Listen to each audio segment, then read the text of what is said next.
जय सीताराम एसआर आनंद चैनल रे आपण मानक हार्दिक स्वागत करुच्ची एक नुआ वीडियो सहित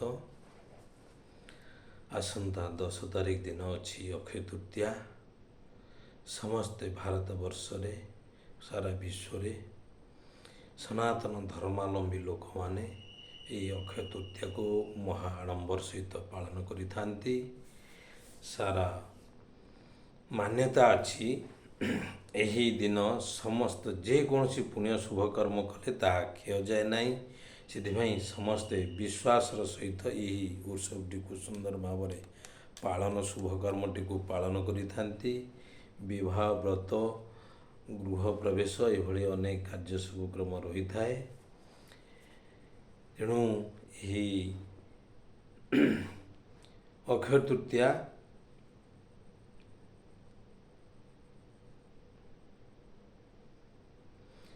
वैशाख मास शुक्ल पक्ष तृतीया दिनटी को अक्षय तृतीया नाम अभिहित करा जाइथाए, पालन करा जाइथाए, माना जाइथाए। यही अक्षय तृतीया ग्रीष्म यही अक्षय तृतीया दिन बसंत ऋतु प्रस्थान करती एवं ग्रीष्म ऋतु आगमन करती। यही ग्रीष्म ऋतु अर्थात यही अक्षय तृतीया ठारू ग्रीष्मर प्रभाव प्रकट होता अर्थात बढ़ी था जी चली ग्रीष्म प्रभाव ताठार आहरी अधिक मात्रा रे बढ़ी था टी सूर्यंकर प्रभाव बहुत मात्रा रे बढ़ी था। यही अक्षय तृतीया दिन सुवर्ण किणिकी घर को अणा जाए बहुत शुभ मना जाए, धन धान्य बढ़ी थाए। यही अक्षय तृतीया दिन अन्नदान कले बहुत पुण्य लाभ मिलता है।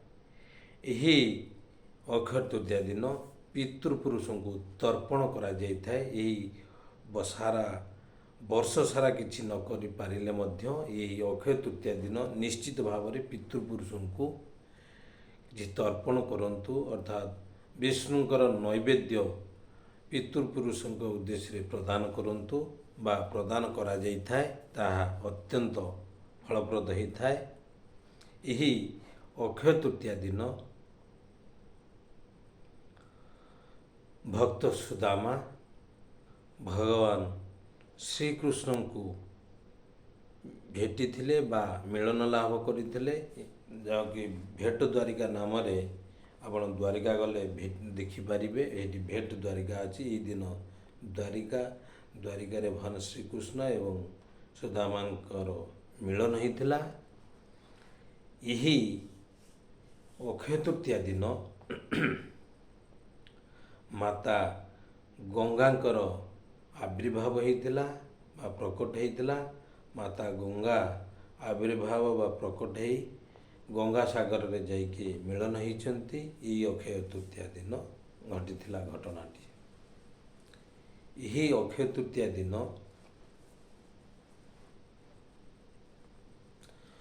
नरनारायण अर्थात धर्म एवं तांकर पत्नी होउचंती मूर्ति, मूर्ति गर्भरु नरनारायण प्रकट लाभ करथिले। नरनारायण ऋषि एबे भी तपस्यारत अछंती आम मानक पई एवं यही नरनारायण ऋषिंकर प्रकटर कारण थिला जे सहस्र कवच को बध करिया पाई। यही अक्षय तृतीया दिन बद्रीनाथंकर प्रथम दर्शन करा जाए, कारण सब वर्ष जाक सीधे बरफपात होता है जो कि मनुष्य मानक द्वारा सेवा करने संभवपर हो न थाए। उद्धव एवं नारद मुनि से जगह सेवा करुचंती, नारद मुनि विशेष सेवा करुचंती एवं अन्य देवादेवी मानक द्वारा से जगह अर्थात बद्रीनाथ रे सेवा करा। यही अक्षय तृतीया दिन रथ काठ स्थापना करा जाता है, रथ तैयारी पई काठ अणा जाइथाए। यही अक्षय तृतीया दिन सूर्य देवता द्रौपदी को अक्षय पात्र प्रदान करते जेते जे मागिले खाऊथिबे सरीबनी। ଏହି ଅକ୍ଷୟ ତୃତୀୟା ଦିନ ଦ୍ରୌପଦୀଙ୍କୁ ନିବସ୍ତ୍ର କରାଯାଇଥିଲା, ଯେଉଁଥିପାଇଁ ଭଗବାନ ବସ୍ତ୍ର ଅବତାର ହୋଇ ଦ୍ରୌପଦୀଙ୍କର ଲଜ୍ଜାକୁ ନିବାରଣ କରିଥିଲେ। ଏହି ଅକ୍ଷୟ ତୃତୀୟା ଦିନ ମହାଭାରତ ଯୁଦ୍ଧର ପରିସମାପ୍ତି ଘୋଷଣା କରାଯାଇଥିଲା। ଏହି ଅକ୍ଷୟ ତୃତୀୟା ଦିନ ଭଗବାନ ହୟଗ୍ରୀବ ବିଦୁକୁ ରକ୍ଷା କରିବା ପାଇଁ ହୟଗ୍ରୀବ ଅବତାର ପ୍ରକଟ ଅର୍ଥାତ୍ ହୟଗ୍ରୀବ ଅବତାର ଧାରଣ କରିଥିଲେ। ଏହି ଅକ୍ଷୟ ତୃତୀୟା ଦିନ ବିଶ୍ୱାମିତ୍ରଙ୍କର ପ୍ରକଟ ଲାଭ ହୋଇଥିଲା। ଏହି ଅକ୍ଷୟ ତୃତୀୟା ଦିନ ପରଶୁରାମଙ୍କର ମଧ୍ୟ ପ୍ରକଟ ଲାଭ ହୋଇଥିଲା। ଯେଉଁ ପରଶୁରାମ ସହସ୍ର ଅର୍ଜୁନକୁ ବଧ କରିଥିଲେ, ଅର୍ଥାତ୍ ତାର ସହସ୍ର ବାହୁକୁ ଛେଦନ କରିଥିଲେ। ସାରା ବିଶ୍ୱକୁ ଅର୍ଥାତ୍ ପୃଥିବୀକୁ 21 ଥର କ୍ଷତ୍ରିୟ ଶୂନ୍ୟ କରିଥିଲେ। ଯେଉଁ ସହସ୍ରାର୍ଜୁନର ଏତେ ବଳ ଥିଲା ଯେ କି ରାବଣକୁ ତାର କାଖ ତଳେ 6 ମାସ ପର୍ଯ୍ୟନ୍ତ ଜାକିକି ରଖିଥିଲେ। ଏତେ ଯୋଦ୍ଧା ଥିଲେ ସହସ୍ରାର୍ଜୁନ। ସେ ସହସ୍ରାର୍ଜୁନକୁ ପରଶୁରାମ ବଧ କରିଥିଲେ। ଏଇ ଅକ୍ଷୟ ତୃତୀୟା ଦିନ ଆପଣ ବ୍ରଜ ଗଲେ, ବୃନ୍ଦାବନ ଗଲେ ଦେଖିବେ ବାଙ୍କେ ବିହାରୀ ଅଛନ୍ତି। ଏଇ ବାଙ୍କେ ବିହାରୀଙ୍କର ଚରଣ ଦର୍ଶନ କରିବାର ଲାଭ ମିଳିଥାଏ। ଏହି ଅକ୍ଷୟ ତୃତୀୟା ଦିନ ବଲ୍ଲଭାଚାର୍ଯ୍ୟ ଶ୍ରୀନାଥଙ୍କର ଏକ ମନ୍ଦିର ସ୍ଥାପନା କରିଥିଲେ ଗୋବର୍ଦ୍ଧନରେ। ଏହି ଅକ୍ଷୟ ତୃତୀୟା ଦିନ ଶଙ୍କରାଚାର୍ଯ୍ୟ କନକଧାରା ସ୍ତୋତ୍ର ରଚନା କରିଥିଲେ।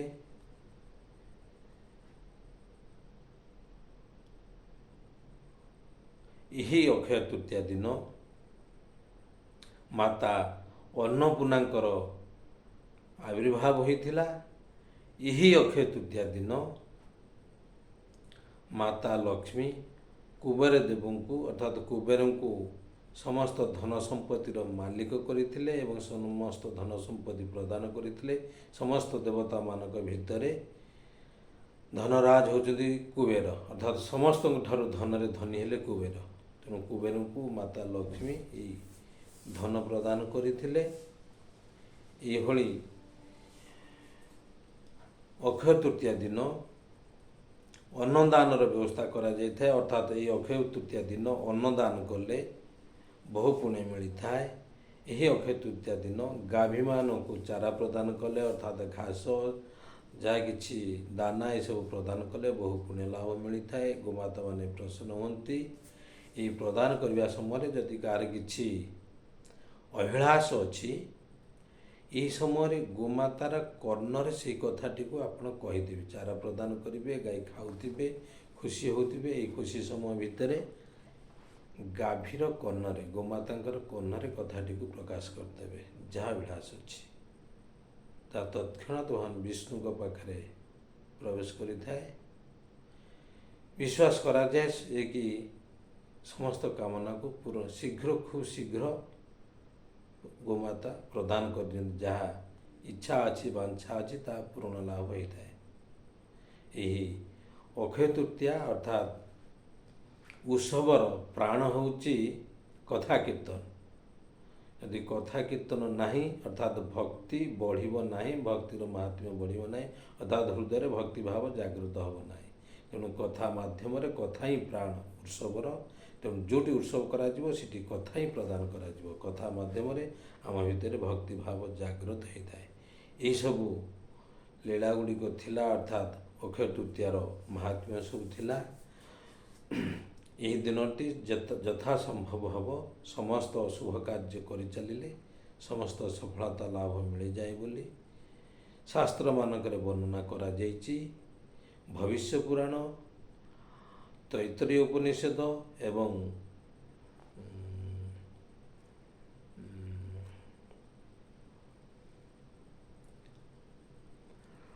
ଆଉ ଗୋଟେ ହେଉଛି ବିଷ୍ଣୁ ପୁରାଣ, ଏହିମାନଙ୍କରେ ଆପଣ ଅକ୍ଷୟ ତୃତୀୟାର ମାହାତ୍ମ୍ୟ ସବୁ ପାଇପାରିବେ। ପଢ଼ୁଥିଲେ ଭଲ, ପାଳନ କଲେ ମଙ୍ଗଳ ହେବ। ଚ୍ୟାନେଲଟିକୁ ନୂଆ କରି ଦେଖୁଥିଲେ ସବସ୍କ୍ରାଇବ୍ ସେୟାର କରିବାକୁ ଭୁଲିବେନି। ଏତିକିରେ ରହୁଛି। ଜୟ ସୀତାରାମ। ହେଇଥିଲା ଅକ୍ଷୟ ତୃତୀୟାର ମହାତ୍ମ୍ୟ। ଜୟ ସୀତାରାମ।